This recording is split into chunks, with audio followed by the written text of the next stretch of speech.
చెప్పండి. మీరు అప్పుడు బూమ్ బూమ్ లకలక ఇట్లాంటివన్నీ అమ్మారు కదా, మరి ఆ బ్రాండ్లు, ఆ బూమ్ బ్రాండ్ బూమ్ మీవి కాదా? బూమ్ బూమ్ అనేది ఇప్పుడు కూడా ఉంది. ఇప్పుడు ఉందా?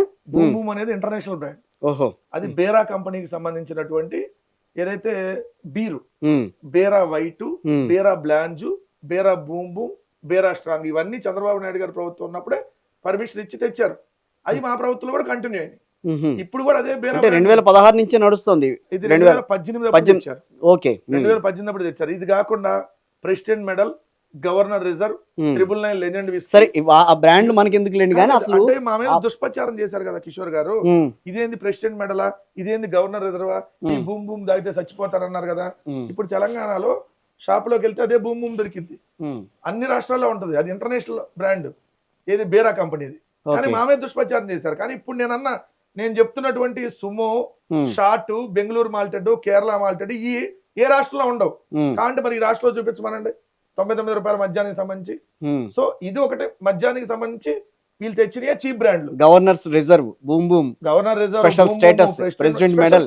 స్పెషల్ స్టేటస్ లేదు, ఇది మార్పింగ్ చేశారు. స్పెషల్ స్టేటస్, అమరావతి, 3 క్యాపిటల్స్, ఈ లిక్కర్ బ్రాండ్ లేవు. ఓకే. కానీ ఇవన్నీ సోషల్ మీడియాలో ఎడిట్ చేసి 35,000 కోట్ల రూపాయలు మీ అప్పుడు సంపాదించుకున్నట్టు దాని గురించి లిక్కర్ నుంచి. Simple point sir.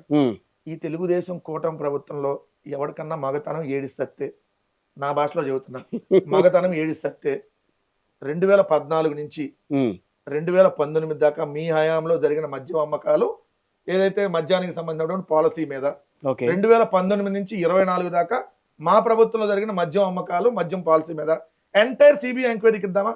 ఇదిగోండి ఇక్కడ కాలర్ ఇలా పైకి ఎగరేసి మేము రెడీ అంటున్నాం. మీకు పైన మీరే ఉన్నారు సెంట్రల్ లో. మామూలుగా సిబిఐ అంటే కేంద్ర ప్రభుత్వంలో మేనేజ్ చేయొచ్చు, మీకు అవకాశం కూడా ఉంది. అయినా మీరు ఎందుకు రావట్లే ముందుకి? దమ్ముంటే రావాలి కదా. అరే మేము మా హయాంలో జరగలేదని మేము ఇట్లా ఓపెన్ చేయాలని చెబుతున్నాం. జరగలేదని మీరు చెప్తున్నారే తప్పించి, అప్పుడు జరిగినప్పుడు వాళ్ళ మీద చర్యలు తీసుకోలేదు, మేము ఇక్కడ చర్యలు తీసుకున్నాం కదా అని టీడీపీ మాట్లాడుతుంది. ఈ రోజు జరగకుండా ఏం తీసుకోవాలి? జరిగింది కదా. ఇక్కడ మా హయాంలో మధ్యలో ఎటువంటి కుంభకోణం జరగల. మేము అందుకనే ధైర్యంగా మీకు చిట్టుకేసి, లేదంటే మేము మీకు రమ్మని చెప్పి సవాలు విసురుతూ సిబిఐ ఎంక్వైరీకి వెళ్దాం అంటున్నాం. ఎందుకు మరి రారు?